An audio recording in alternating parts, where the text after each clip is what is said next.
Baik, kita lanjutkan sekarang diskusi kita kepada Gubernur Jawa Barat, Pak Ridwan Kamil.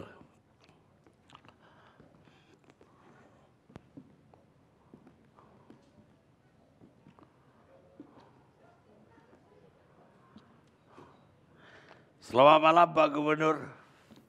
Selamat malam Bang Karni, para pemirsa ILC, dan salam hormat saya buat Mas Ahmad Dhani. Selamat berkarya kembali. Sehat-sehat selalu Mas.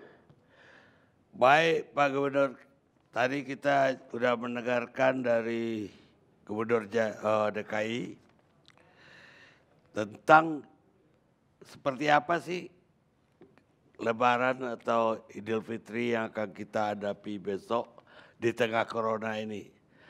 Seperti apa juga aturan dan rule yang ada di wilayah masing-masing dan apakah masyarakat masih bisa meneruskan budayanya.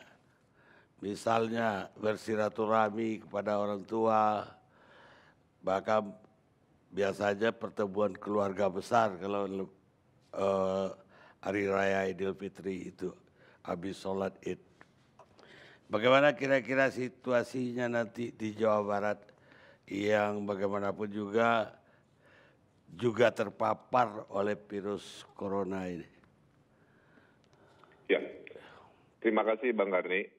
Jadi di Jawa Barat sebagai provinsi yang penduduknya paling besar, sekitar 50 juta manusia, tentulah dalam kasus COVID ini mempunyai kewaspadaan yang paling tinggi karena berhubungan dengan jumlah penduduk yang terbesar.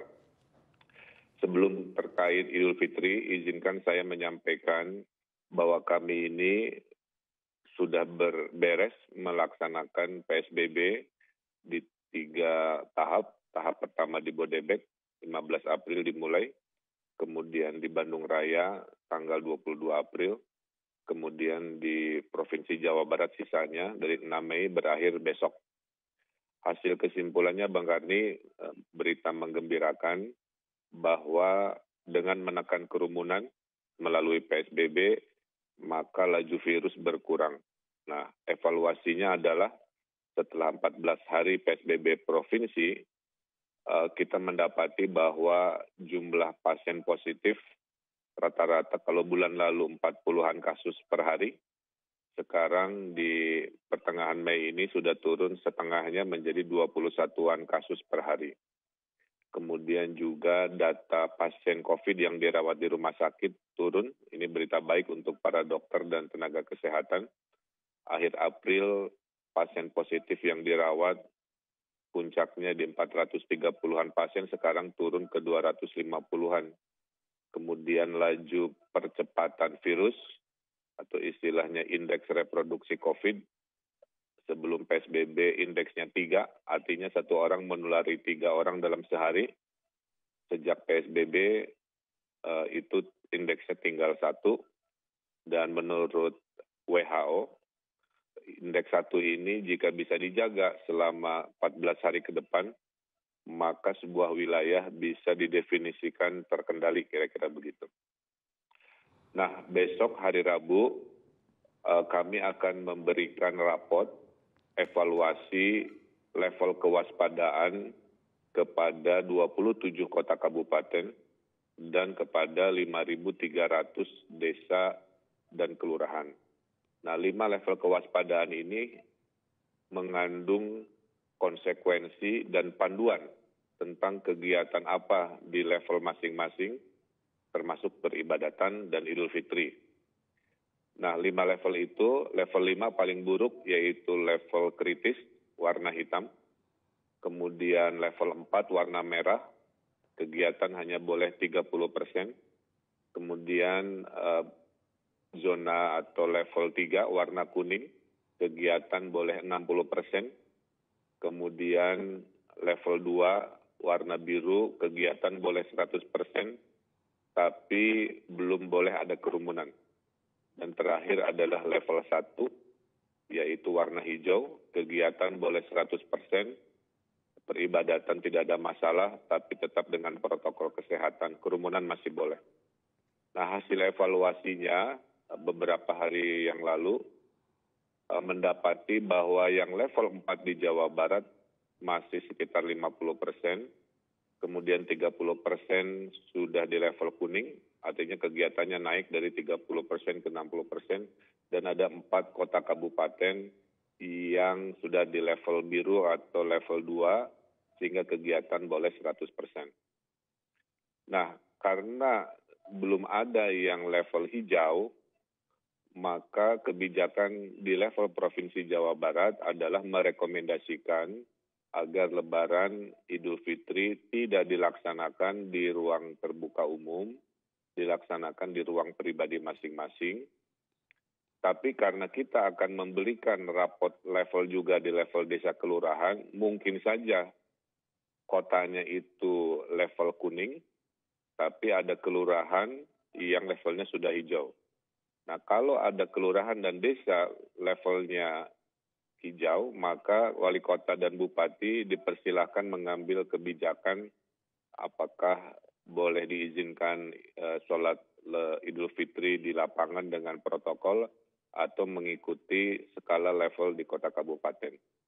Ini sesuai dengan fatwa MUI bahwa ibadah Idul Fitri itu sebaiknya tidak dilakukan jika status ilmiah pandemi itu masih ada. Tapi kalau secara ilmiah dan terpercaya dibuktikan bahwa daerahnya terkendali, maka peribadatan bisa kembali normal dengan protokol kesehatan. Nah, itulah kira-kira dari sudut pandang bagaimana kita memilah-milah, karena di Jawa Barat ada 5.300 desa dan kelurahan di mana status kewaspadaannya tidak sama. Ada 100-an desa yang hijau, tapi ada juga yang warna merah dan mayoritas tengahnya ada di zona kuning. Nah, inilah kebijakan di level Provinsi Jawa Barat. Kemudian kita akan melanjutkan karena tadi trennya membaik. Kami dari sisi persentase kasus terhadap populasi ada di urutan ke-23.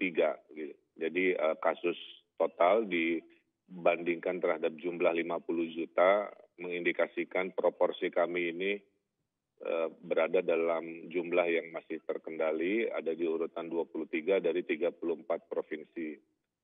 Nah, berita baik ini saya punya kekhawatiran akan menjadi terganggu pada saat pemudik-pemudik ini memanfaatkan dari hari ini sampai hari Minggu untuk curi-curi mudik dengan memanfaatkan kelonggaran transportasi darat, kereta api, laut, udara yang dilonggarkan oleh pemerintah pusat, kira-kira begitu.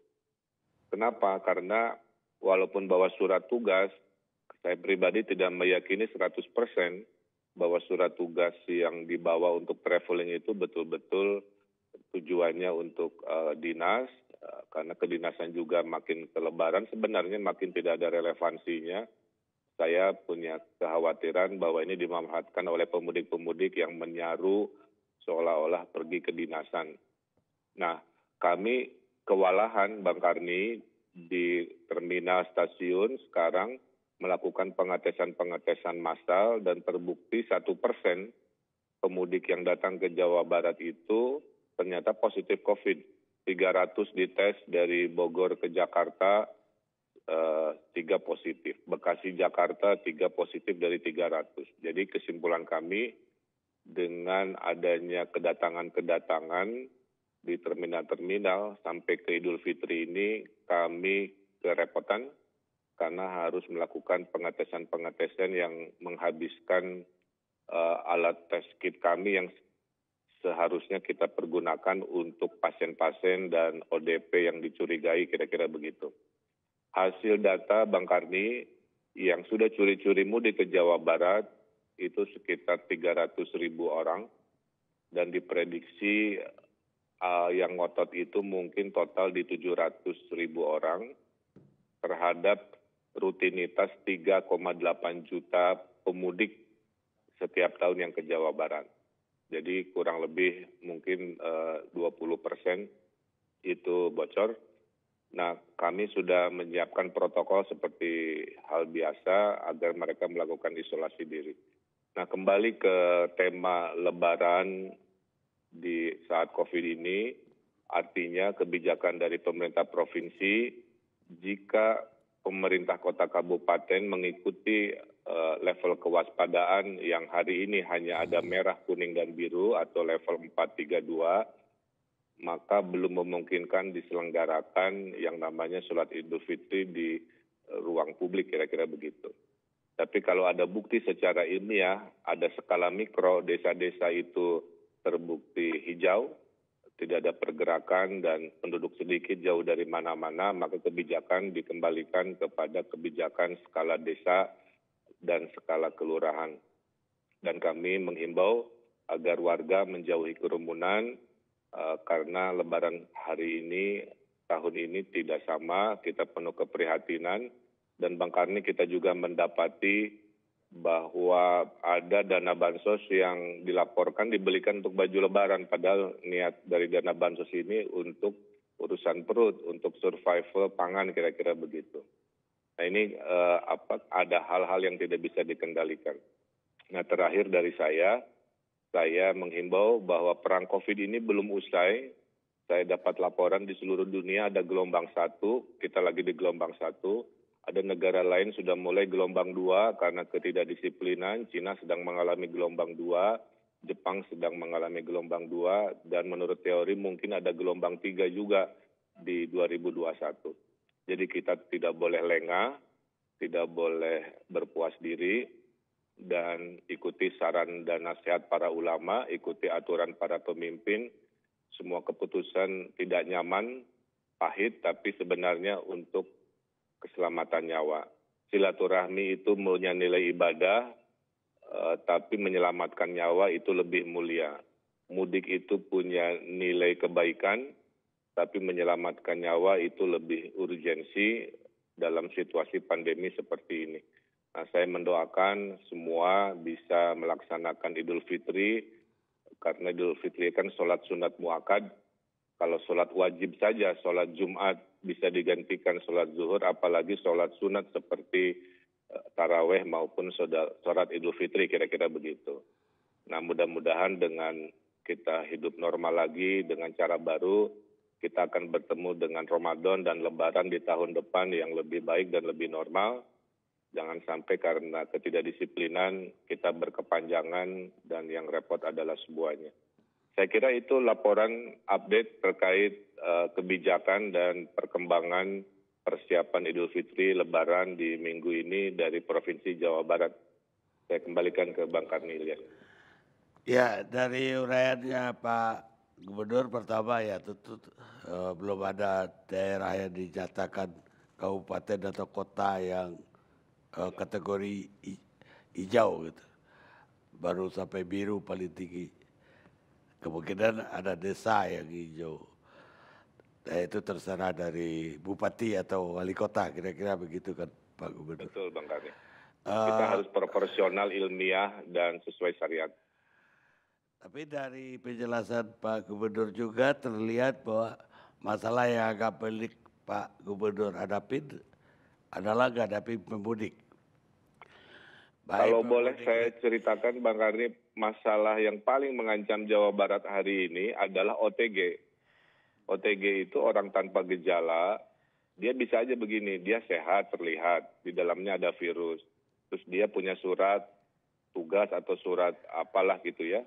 Kemudian dia ke bandara, dia terbang, dia naik kereta, dia naik bis, kan kita mana tahu. Nah orang OTG ini hanya bisa ketahuan kalau dites. Nah kalau OTG-nya seliweran hanya 100.000, mungkin bisa. Tapi kalau sudah belas ribu, puluh ribu, atau seperti ratus ribu, kami kan tidak punya alat. Alat tes di daerah itu Bang Karni kan dijatah dari pusat. Dan rata-rata barangnya impor. Jadi kami terus terang kerepotan dengan kemudahan traveling melalui udara darat itu karena khawatir kami dimanfaatkan oleh orang yang niat mudik tapi menggunakan kesempatan fasilitas seolah-olah ada penugasan dari kantornya. Karena terbukti di Jawa Barat, waktu kita tes random sampling, 1% itu adalah positif COVID. Nah ini kan nanti merusak kedisiplinan PSBB kami yang sudah rapotnya baik, akan rusak minggu depan oleh pemudik. Makanya Bang Karni dalam rapat dengan polisi, TNI, Kapolda, Metro, Kapolda Jabar, Pangdam Jaya, Pangdam 3 Siliwangi, minggu ini kita akan mendua kali lipatkan pasukan untuk menegaskan kekuatan dan juga menegakkan disiplin, termasuk meminta Bupati Wali Kota untuk menutup toko-toko yang sifatnya pakaian. Karena hasil amatan kita yang sekarang rame-rame di jalan, tidak ada antrian, tidak pakai jaga jarak, adalah orang-orang yang sedang belanja baju, bukan yang belanja pangan, kira-kira begitu. Nah ini yang mudah-mudahan dalam 4 hari, 5 hari ke depan bisa kita selesaikan dan menahan pemudik. Dan nanti kita evaluasi lagi secara ilmiah, mudah-mudahan rapot yang sudah baik ini tidak rusak oleh pemudik yang jumlahnya kami khawatir tadi bisa total 700.000 orang ke Jawa Barat.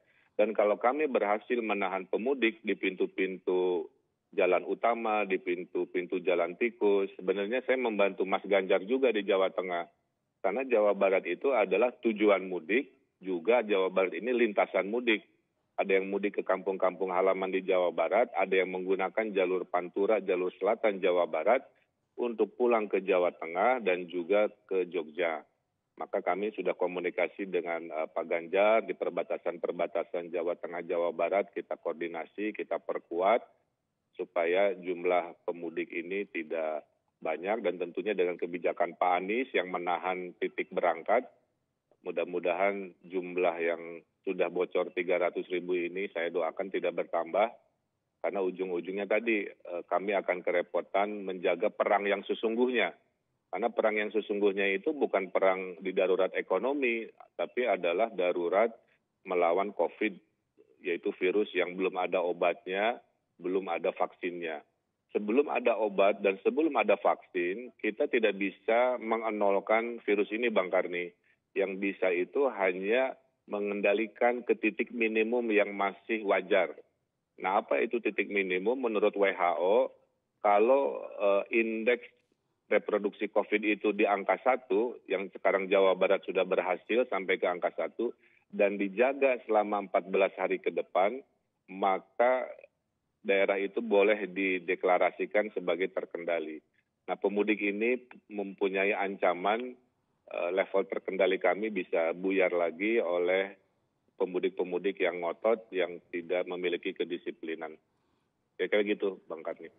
Iya, karena ini persoalannya serius bagi Jawa Barat, pemudik ini, apa tidak mungkin Pak Gubernur melakukan diskresi?